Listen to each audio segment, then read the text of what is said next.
ودعوة تعلم التعليم ونفع الانتفاع والحث على التمسك بكتاب الله وسنة رسول الله صلى الله عليه وسلم وابتغاء مرضاته وقربه وثوابه الله تعالى ثم نهدي إلى حضرة رسول الله محمد بن عبد الله صلى الله عليه وسلم وجميع أصحابه وذريته ومنتسبين إليه أجمعين وجميع العلماء والفقهاء والمحدثين والقراء والمفسرين خصوصا إلى روح سيدنا الشيخ عبد القادر الجيلاني ومنتسبين أجمعين ساداتنا على أبي علوي علي جبل فريد بشار والأقدار المعلم سويقة وأنت تعلم بأسمائهم يا رب العالمين ثم إلى النبي عمر بن حبيب بن سقاف والحبيب جعفر بن شيخ بن سقاف والحبيب بن سقاف أبو بكر ثم إلى الحبيب عمر بن محمد السقاف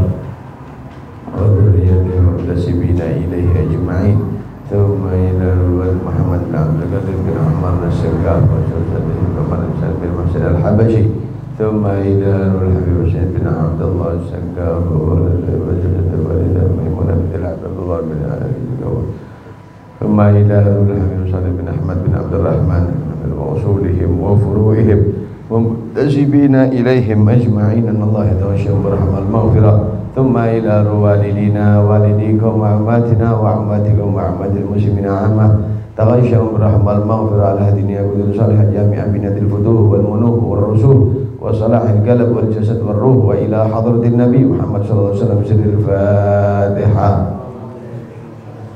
Suaranya kurang ringan, terlalu berat. Operatornya siapa?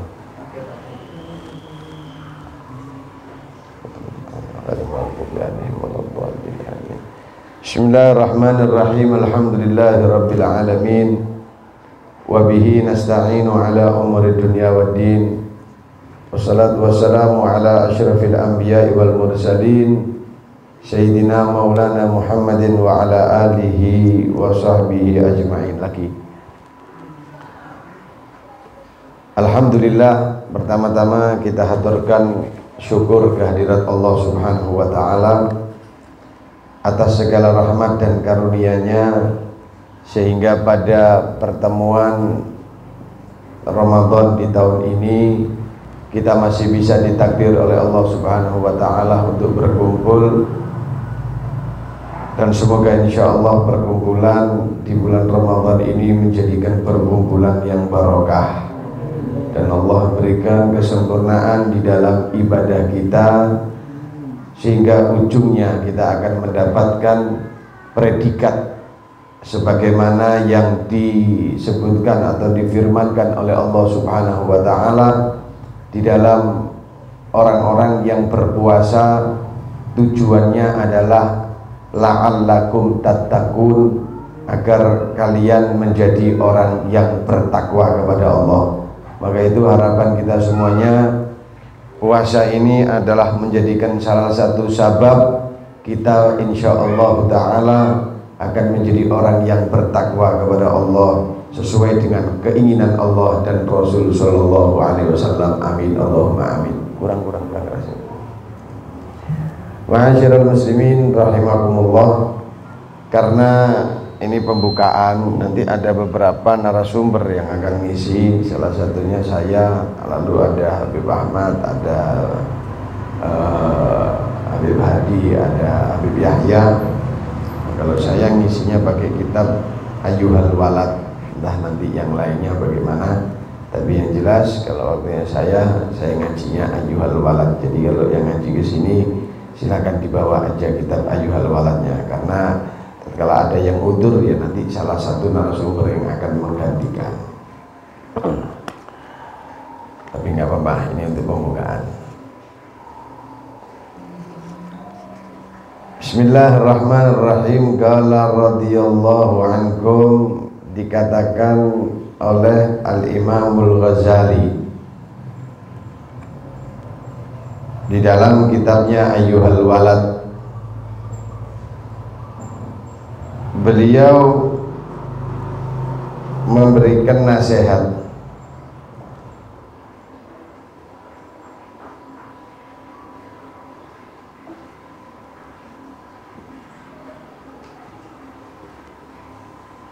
memberikan nasihat kepada santrinya.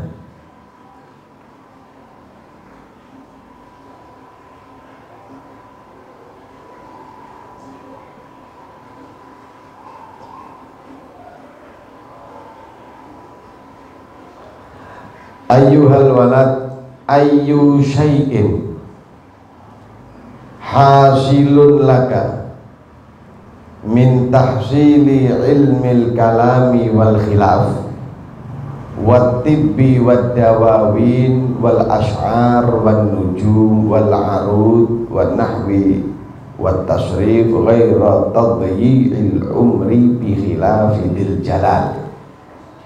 Wahai anak, ayyu syai'in, apa saja, hasilun yang kamu dapatkan, laka untuk kamu, min tahsili ilmil kalami, dari menghasilkan ilmil kalam. Ilmul kalam ay ilmu tauhid. Wal khilafi, dan ilmu khilaf, perbedaan-perbedaan. Ada yang mengatakan ilmu perbedaan ay ilmu fikih. Wat tibbi, dan ilmu kedokteran. Wad dawawin, dan ilmu sejarah. Wal ash'ar, dan ilmu syair.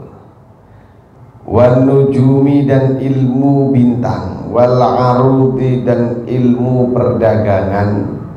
Wal nahwi, dan ilmu nahwi. Wat tasrifi, dan ilmu tasrif, sorof. Ghaira tadyi'in, itu tidak menyia-nyiakan al-umri, umur. Belajar itu semua tidak menyia-nyiakan umur.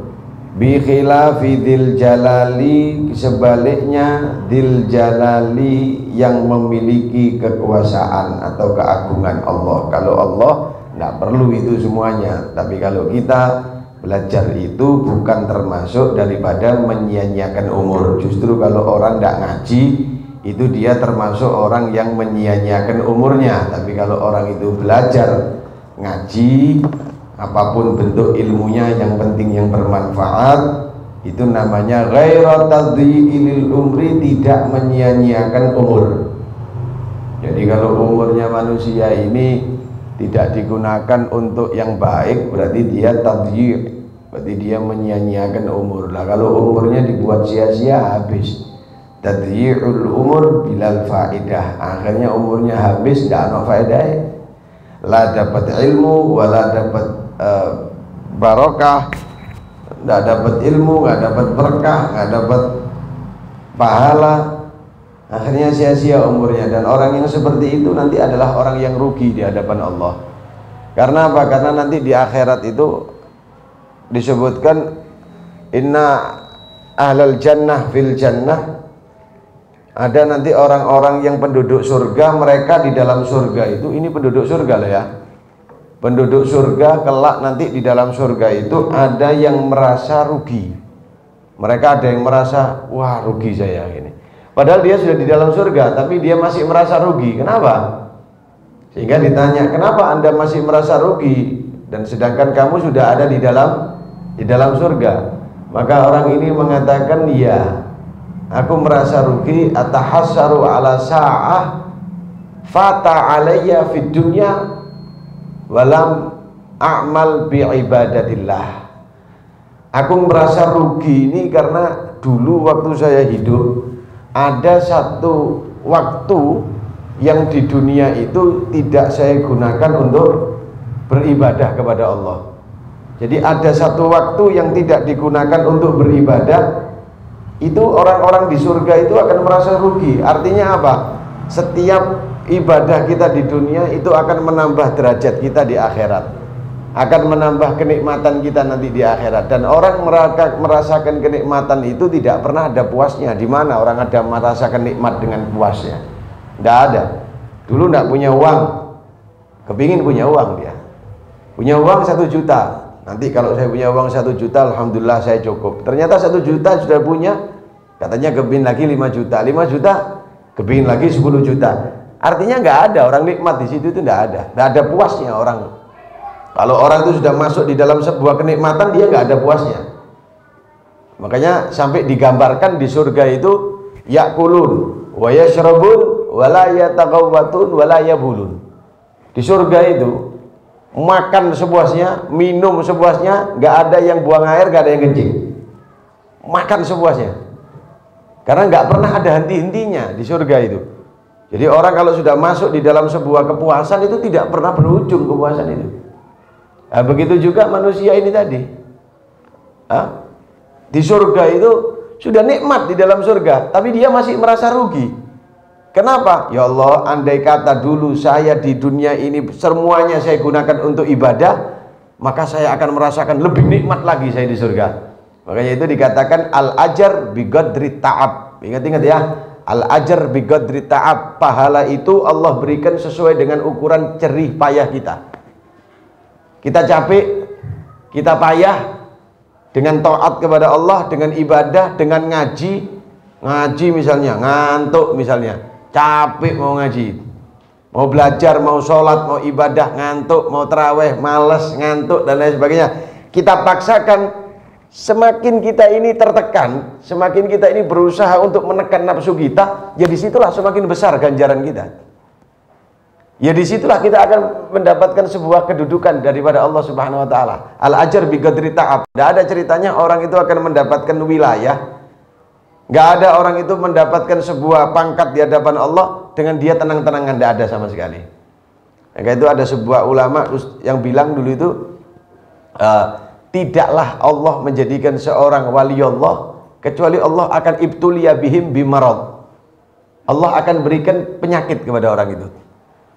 Jadi rata-rata wali-walinya Allah itu mereka itu punya penyakit, punya sakit. Tapi subhanallah, orang lain nggak tahu kalau dia punya sakit.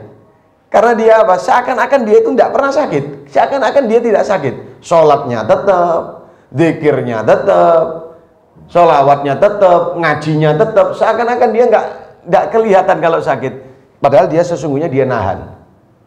Ada beberapa yang kita lihat, yang saya saksikan dulu, guru-guru saya waktu saya masih mondok, beliau sakit panas badannya, tapi sholatnya tidak berkurang sama sekali, ibadahnya tidak berkurang sama sekali. Hanya waktu itu santri tidak boleh salaman, santri tidak boleh salaman. Akhirnya subhanallah ada santri yang waktu itu tetap tidak tahu, dari luar dia salaman. Akhirnya Habib dulu sempat ngasihkan tangannya, setelah itu mau ditarik lagi tapi terlanjur dipegang. Akhirnya santri tahu kenapa kok nggak mau salaman. Oh ternyata beliau itu sakit, panas tinggi, demam yang tinggi, takut kalau dipegang santrinya tahu kalau dia dalam keadaan sakit.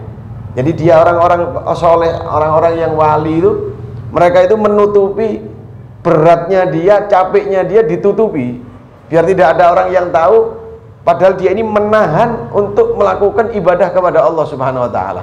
Jadi semakin berat dia menahannya, ya semakin tinggi dia punya derajat di hadapan Allah Subhanahu Wa Taala. Dulu ada mertuanya Habib Omar Al-Haddad, itu beliau sakit. Kalau sudah waktunya qiyamul lail, beliau bangun, beliau sholat dan lain sebagainya. Bahkan di Hadramut sana itu ada yang namanya jabiyah. Jabiyah itu kotak tempat air. Jadi orang-orang di sana kan musimnya panas. Jadi orang-orang di sana itu kalau sudah musim panas, dia duduk merendam separuh begitu, badannya direndam separuh di air begitu. Oh, itu kalau musim dingin, airnya yang atas itu jadi seperti hampir es. Jadi kalau diketuk ini krek, jadi es batu. Suatu saat dia sakit.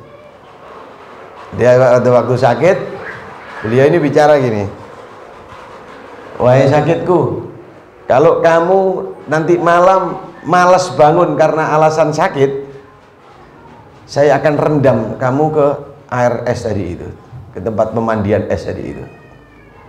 Subhanallah, betul, pada waktu malam dia mau bangun, sakitnya tambah tinggi, demamnya tambah tinggi. Akhirnya beliau ini berbicara dengan dirinya sendiri, kalau memang ini yang menyebabkan saya tidak bisa beribadah kepada Allah, maka pilihannya saya harus kalahkan kamu karena saya harus tetap ibadah kepada kamu. Beliau bangun dari tempat tidurnya, buka selimutnya, berendam di air yang dingin yang atasnya itu kalau dipegang diketuk ini keluar jadi es batu, berendam gitu. Itu subhanallah saking panasnya badannya beliau, itu air yang di atas itu langsung meleleh, nggak ada yang jadi es batu lagi, jadi anget semua. Beliau berendam. Setelah itu beliau wudhu, setelah itu sholat sampai selesai, sampai menjelang subuh beliau sholat subuh, dan setelah sholat subuh beliau berzikir. Setelah zikirnya selesai keluar matahari, baru beliau naik ke kasur lagi, panas lagi badannya sampai waktu sholat yang berikutnya lagi. Dan begitu. Tapi apa jadinya? Jadinya apa? Jadinya orang yang punya derajat di hadapan Allah Subhanahu wa ta'ala. Lain dengan kita kan? Lain dengan kita, artinya gerges titik, aduh, tidak kuat gitu. Nanti capek sedikit, tidak kuat tanah.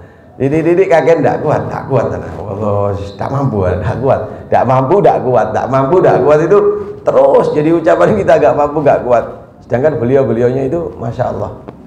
Yang terakhir ya, yang saya pernah lihat sendiri, ini mertua saya, Habib Husin, yang di Gresik itu. Beliau duduk, diajak sama tamu-tamunya untuk berziarah ke Habib Abu Bakar Gresik. Waktu ziarah di Habib Abu Bakar Gresik, beliau itu mimpin ziarah agak panjang waktu itu. Mimpin ziarahnya beliau agak panjang. Setelah itu orang-orang disuruh bangun. Beliaunya bangunnya agak telat. Kok nggak bangun-bangun dari tempat duduknya? Ada apa ya? Oh, ternyata basah sarungnya, ambeien. Jadi darah keluar terlalu banyak waktu itu. Dan waktu itu anak-anaknya tahu kalau beliau ini lagi keras-kerasnya ambeiennya. Tapi subhanallah, ada orang ngajak ziarah ditutupin, tidak apa-apa, sehat-sehat. Duduk, akhirnya basah semua. Jadi tamu-tamunya disuruh, ya sudah, kalau sudah silakan jalan dulu, silakan dulu. Akhirnya beliaunya sambil nutup-nutupi begitu. Tidak, orang-orang subhanallah, orang-orang seperti itu mendapatkan makom yang tinggi daripada Allah Subhanahu wa ta'ala, ya karena itu tadi, karena beliau terus berusaha. Ya kalau sudah tidak mampu ya sudah, gitu ya. Ya semua itu atas kemampuan, atas kebiasaan juga seperti itu. Ada. Jadi jangan sampai intinya kita menyia-nyiakan umur kita. Ngaji itu tidak menyia-nyiakan umur, kecuali kalau Allah ngaji buat apa? Buang waktu namanya. Tapi kalau kita tidak. Lalu Al-Imam Al-Ghazali mengatakan, ini ra'aitu fi Injil. Aku melihat di dalam kitab Injil. Injil punya siapa? Isa alaihissalam. Dikatakan min sa'atin an yudha'al mayyitu alal jinazati. Min sa'atin dari waktu an yudha'a hendaknya diletakkan al mayyitu itu mayit alal jinazah atas jinazah. Jinazah pakai kasrah ya, jinazah itu artinya tempatnya jenazah. Kalau bahasa Jawanya penduso. Di waktu diletakkan mayit atas jenazah, bukan jenazah ya, tapi jenazah ay mahalul jenazah.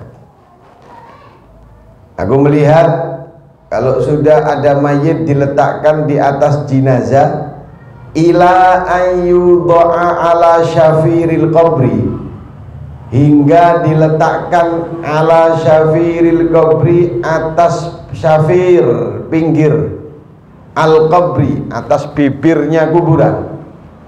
Aku melihat kalau sudah ada jenazah diletakkan di atasnya tempatnya mayit, lalu kan diangkat dari dalam penduso. Apa penduso itu bahasa Indonesianya ya? Keranda mayit. Aku lihat kalau ada mayit yang sudah diletakkan di atas keranda ini diangkat, la ilaha illallah, sampai menuju ke kuburan.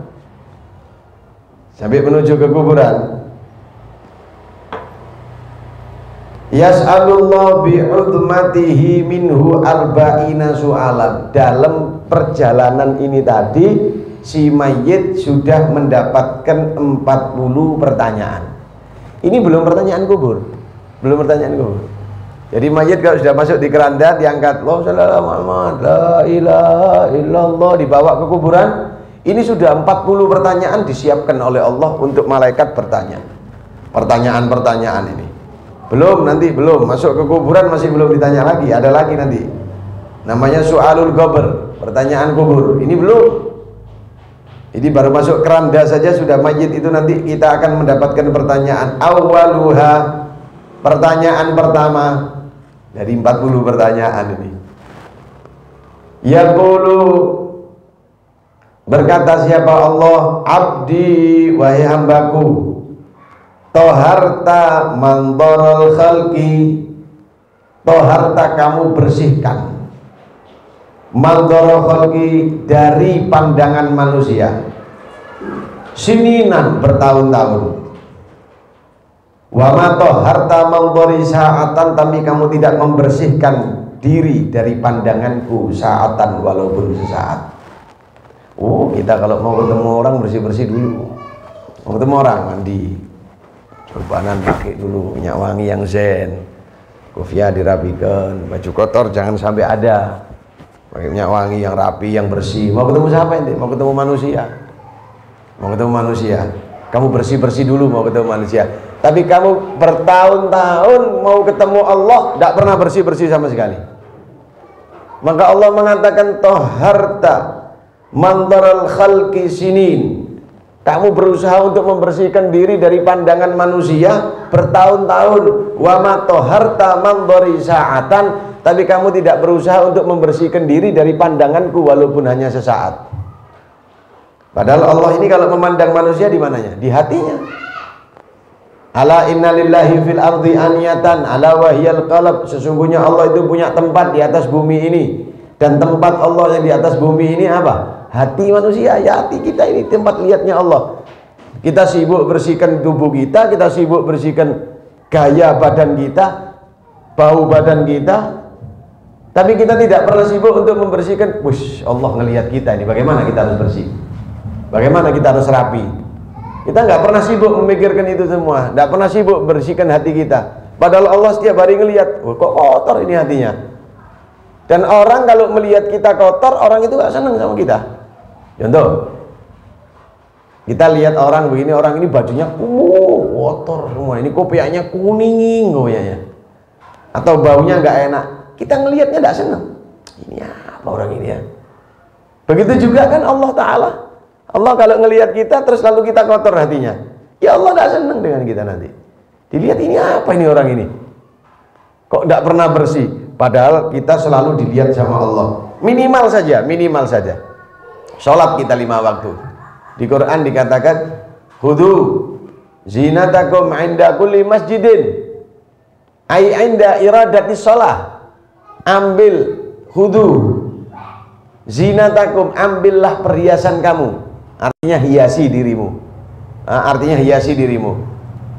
Inda kulli masjidin, di setiap masuk masjid. Ay inda iradati sholah, maksudnya masuk masjid setiap kamu mau sholat. Tidak harus ke masjid. Ya memang la sholata liman jarol masjid illa fil masjid. Tidak sholat orang yang dekat masjid kecuali sholatnya di masjid. Tapi la di sini bukan untuk membatalkan sholatnya. La di sini mengurangi pahala. Tidak sempurna pahala orang yang tinggalnya di dekat masjid jika orang itu tidak sholat di masjid. Itu. Artinya orang yang menjadi tetangganya masjid lebih sempurna dia sholat di masjid. Nah begitu. Jadi setiap kita mau melaksanakan sholat itu diperintahkan khudhu zinatakum, ambil perhiasan kamu. Berhiaslah dirimu. Bagaimana kita berhias? Al Imam Malik radhiyallahu taala anhu, Imam Malik, ma yusalli salatan illa waqad taghassala qablah. Tidaklah beliau ini melakukan sholat la fardhon wala masnun, tidak sholat fardu, tidak sholat sunnah, kecuali beliau mandi dulu sebelum melakukan sholat. Bisa dibayangkan ya, Ditanya, ya Imam Malik, lima taghassalta qabla kulli shalah. Imam Malik, kenapa kamu mandi sebelum melakukan salat? Beliau mengatakan apa? Beliau mengatakan, alqaitullaha. Saat ini aku mau berjumpa dengan Allah.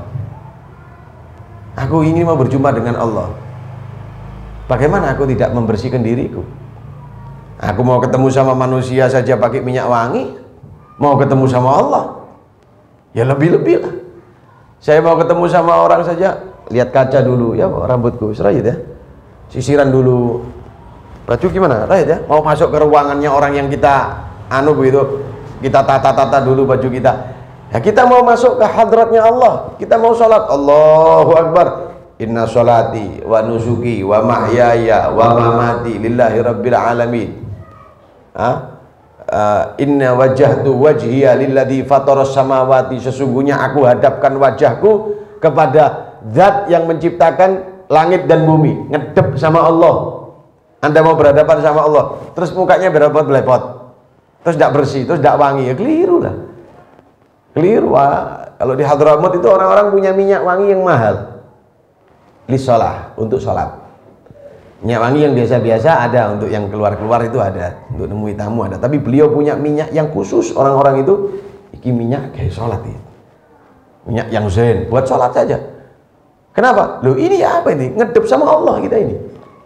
Mau ngedep sama orang aja kita pakai minyak wangi, mau ngedep sama Allah mau bau nggak enak. Maka itu sholat pakai mulutnya ada bau thum. Thum itu apa ya? Bawang putih.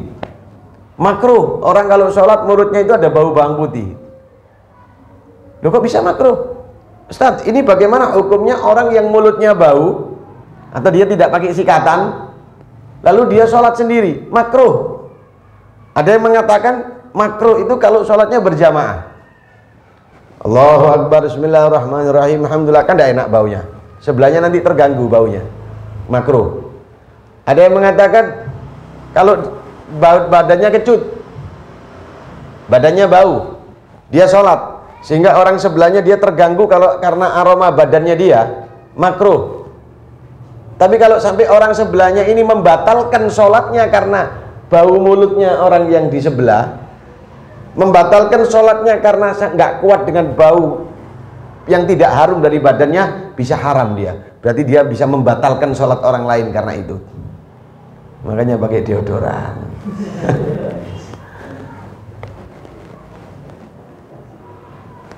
Jadi itu membatalkan itu. Itu membatalkan. Dan itu hukumnya haram, nggak boleh. Bisa makruh, bisa makruh. Nah, lalu ulama juga mengatakan ini berlaku walaupun munfaridan. Sholatnya walaupun sendirian, makruh hukumnya. Makan bawang, sholat. Allahu Akbar, dia nggak gosok gigi. Mulutnya kan bau bawang itu, bawang putih, bau bawang.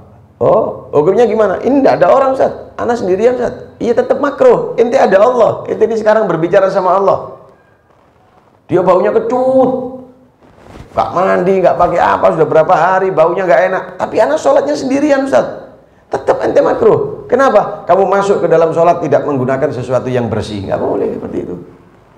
Yang sempurna, yang bersih, mau sholat sikatan, kumur dulu. Begitu, punya minyak wangi, pakai minyak wangi. Tapi jangan yang pakai alkohol. Usahakan kalau yang buat sholat, jangan yang pakai banyak-banyak alkohol. Yang murni-murni itu yang dibuat sholat. Punya minyak khusus buat sholat. Loh, Anda muliakan sholat, Allah akan muliakan Anda. Lihat ya, ada dua resep yang manusia ini jika dia memuliakan maka Allah akan memuliakannya.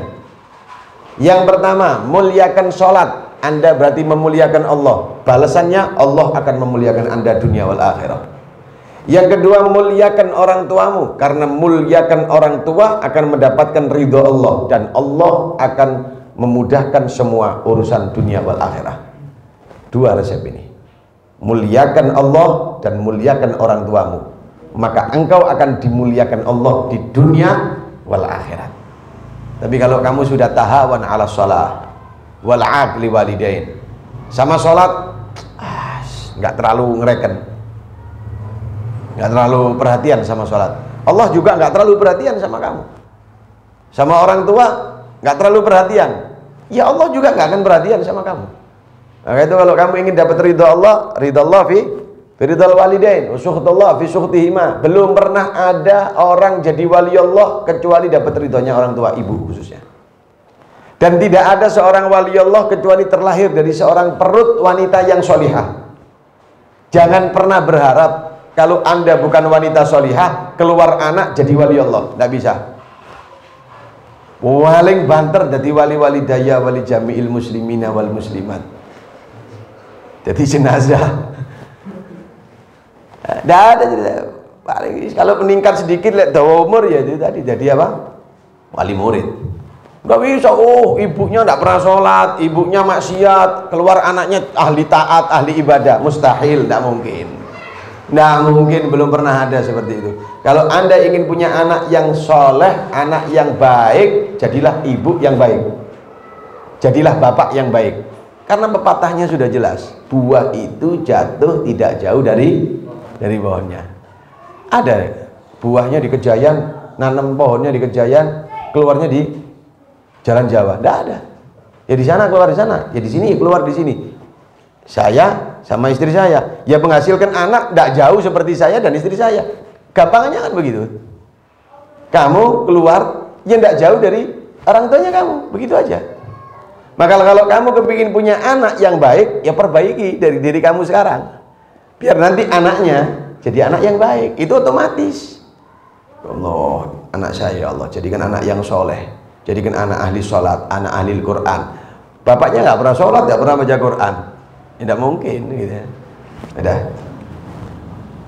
Jadi itu pertanyaan yang pertama. Awaluha, pertanyaan yang pertama dari 40 pertanyaan. Abdi toharta mandorul khalqi sininan wa toharta mandori sa'at wa ma toharta mandori sa'atan. Wahai hambaku, kau bersihkan dirimu dari pandangan manusia sininan bertahun-tahun.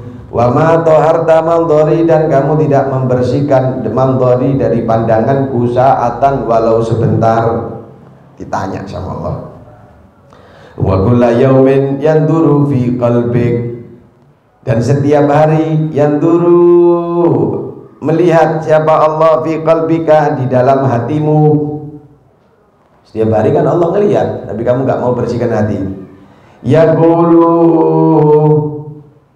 berkata Allah kepada si mayit, ma tasna'u li ghairi wa anta maghfufun bi khairi. Ma tasna'u, utawi opo tasna'u, yang kamu lakukan. Apa membahasakan bahasa Indonesia utawi opo ya? Ma tasna'u, apa yang kamu lakukan?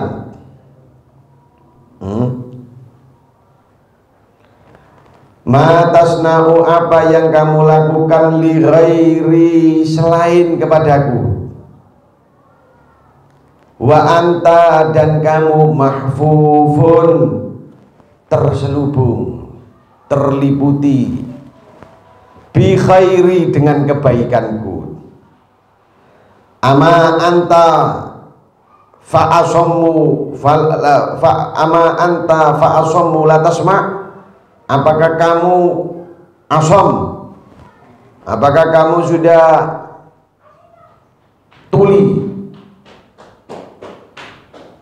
tidak mendengar? Kata Allah Subhanahu wa ta'ala. Nanti kalau sudah jadi jenazah ditegur begitu sama Allah. Setiap hari Allah lihat kamu. Allah mengatakan, ma tasna' li ghairi wa anta maghfufun bi khair. Apa semuanya kamu lakukan untuk selain aku, padahal kamu terliputi dari kebaikanku. Coba, apa yang kita nggak selain dari Allah? Apa yang kita dapatkan yang selainnya dari Allah? Apa coba? Tidak ada kan? Nafas dari Allah, mata dari Allah, badan dari Allah, pikiran dari Allah, tenaga dari Allah. Tapi ternyata nafas kita, badan kita, tenaga kita, kita gunakan untuk selain Allah. Maka ditegur sama Allah. Ama anta fa'asammu la tasma'. Apakah kamu ini tuli, nggak dengar? Bahwasanya di Al-Quran sudah dikatakan, di Al-Quran semua kebaikan itu datangnya dari Allah. Fama bikum min ni'matin faminallah. Tidak ada kebaikan yang ada pada kamu kecuali datangnya dari Allah. Wes jelas, sudah jelas. Semua datangnya dari Allah, tapi ternyata kebaikan yang kamu miliki kamu gunakan untuk selain Allah. Mau ibadah berat, padahal nikmat dari Allah yang harusnya kamu kembalikan kepada Allah, berat. Tapi untuk urusan dunia tidak pernah berat, tidak pernah berat. Maka itu nanti ditegur sama Allah kalau seperti itu. Kamu ini semua kebaikan dari saya, tapi ternyata kamu gunakan untuk selain kepada saya. Apa kamu ini tuli? Apa kamu ini tidak dengar? Ditegur nanti sama Allah. Itu pertanyaan nanti yang besok harus kita jawab tatkala kita sudah ada di atas keranda kematian kita. Oleh karena itu, para hadirin rahimakumullah, mumpung kita ini masih Allah berikan kehidupan, mumpung kita ini masih diberikan panjang umur, kita ini masih diberikan kekuatan, jangan digunakan untuk yang aneh-aneh. Jangan digunakan untuk yang aneh-aneh. Saya kasih tahu ya, eman. Karena menyesal itu pasti di belakang, tidak ada orang menyesal di depan. La tandam ala mafat, jangan kamu menyesal terhadap apa yang sudah kamu lewatkan. Karena orang menyesal itu pasti jatuhnya di belakang. Wah, eman ya. Wah, coba dulu saya begini, coba saya begini, tidak bisa. Makanya saya sering ngomong sama teman-teman santri yang mereka lagi ngaji, kamu jangan putus di tengah jalan. Kenapa?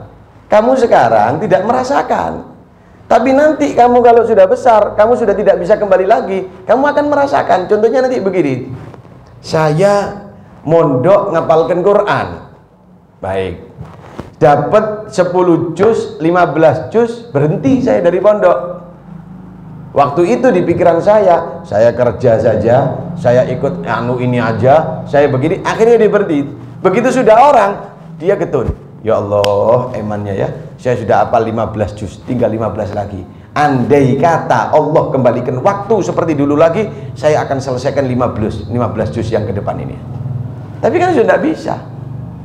Dan memang setan itu pinter. Setan itu kira-kira akan membuat manusia ini bagaimana nanti akan dia menyesal dengan tipuan-tipuan yang luar biasa. Allah pengaji, buat apa kamu sholat?